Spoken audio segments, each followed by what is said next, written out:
Hi, welcome to Caring Medical Florida. It's a false belief that arthritis is from wear and tear.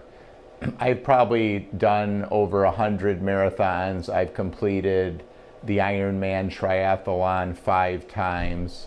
I've been a runner for most of my life. And you can see on my right knee, you could see all this cartilage. Look at all this beautiful cartilage here. So I'm a good example of showing that arthritis is not from wear and tear. This is a gentleman who's already had a joint replacement on one knee.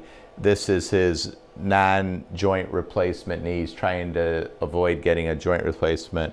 And you can see where there really isn't any cartilage.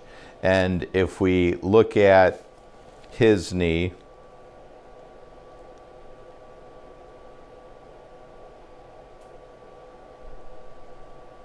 you could see how much instability he has.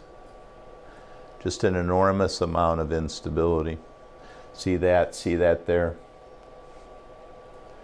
And we saw my knee where I had an enormous amount of cartilage because I've had a stable knee throughout my running career. I have needed prolotherapy on occasion. This gentleman, unbeknownst to him, has probably had that instability for years, and eventually the instability caused destructive joint forces to occur to the degree where his cartilage no longer exists. The most common reason that people have pain after a knee replacement isn't that the knee replacement has loosened, it's that the joint is loose. So we're going to see in this gentleman, see how the bones separate there, see how the bones separate. So this gentleman doesn't need a revision of his joint replacement. He just needs prolotherapy to stabilize the knee.